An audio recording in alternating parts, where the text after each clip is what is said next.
মধ্যপ্রাচ্যের তেলের মজুদ কতটা ক্ষতিগ্রস্ত হয়েছে সর্বশেষ যুদ্ধে? সর্বশেষ ইরান-ইসরায়েল সংঘাতের কারণে মধ্যপ্রাচ্যের তেল উৎপাদন এবং সরবরাহে ইতিহাসের সবচেয়ে বড় বিঘ্ন ঘটেছে।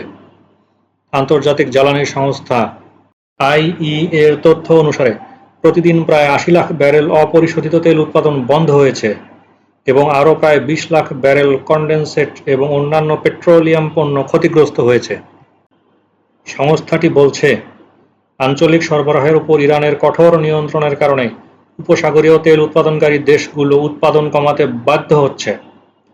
আইইএ সর্বশেষ বাজার প্রতিবেদনে জানিয়েছিল, বর্তমানে অপরিশোধিত তেলের উৎপাদন প্রতিদিন অন্তত ৮০ লাখ ব্যারেল বিপিডি কমে গিয়েছে এবং এর পাশাপাশি কনডেনসেট সহ অন্যান্য পেট্রোলিয়াম পণ্যের আরও প্রায় ২০ লাখ ব্যারেল উৎপাদন বন্ধ রয়েছে। ২৮ ফেব্রুয়ারি যুক্তরাষ্ট্র ইসরায়েলের ইরানের উপর হামলার মাধ্যমে শুরু হওয়া এই সংঘাত বৈশ্বিক অর্থনীতির তেল সরবরাহে বাধা সৃষ্টি করছে এবং উৎপাদন সক্ষমতাকে দুর্বল করে দিচ্ছে। যুদ্ধের ফলে ইরান হরমুজ প্রণালীর উপর নিয়ন্ত্রণ আরও জোরদার করেছে। তেল বাণিজ্যের এই গুরুত্বপূর্ণ পথ দিয়ে বিশ্বে সরবরাহ হওয়া অপরিশোধিত তেলের প্রায় ১/৫ পরিবাহিত হয়, কিন্তু এখন প্রণালীটি বন্ধ হয়ে যাওয়ায় সরবরাহ প্রায় বন্ধের মুখে পড়েছে। আইইএ জানিয়েছে, বর্তমানে প্রণালীটি দিয়ে তেলের প্রবাহ সংকটের আগের সময়ের তুলনায় ১০% কম।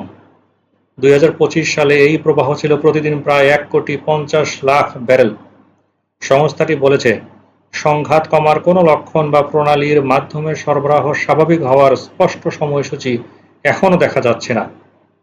সংস্থাটি জোর দিয়ে বলেছে, সরবরাহ পুনরায় স্বাভাবিক হওয়া বৈশ্বিক বাজারে যুদ্ধের প্রভাব কমাতে অত্যন্ত গুরুত্বপূর্ণ হবে।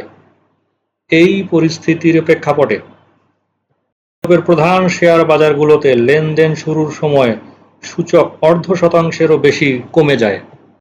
আইইএ সতর্ক করে বলেছে, সমন্বিত জরুরি মজুদ উন্মুক্ত করার পদক্ষেপ গুরুত্বপূর্ণ একটি সহায়তা হলেও সংঘাত দ্রুত শেষ না হলে এটি কেবল সাময়িক সমাধান হিসেবেই থাকবে।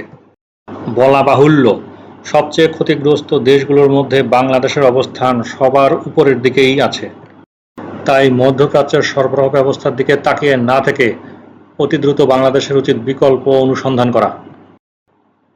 প্রিয় দর্শক, একটি সুন্দর অফিস ভবন অথবা সুন্দর ওয়ার্ক স্টেশনের জন্য দরকার একজন দক্ষ আর্কিটেক্টের হাতের ছোঁয়া। অফিস, ওয়ার্ক স্টেশন এবং সব ধরনের রেসিডেন্সিয়াল বিল্ডিংয়ের ইন্টেরিয়র ডিজাইনের জন্য ডেসক্রিপশন বক্সে দেখানো নাম্বারে যোগাযোগ করুন। প্রকৌশলী আহসান।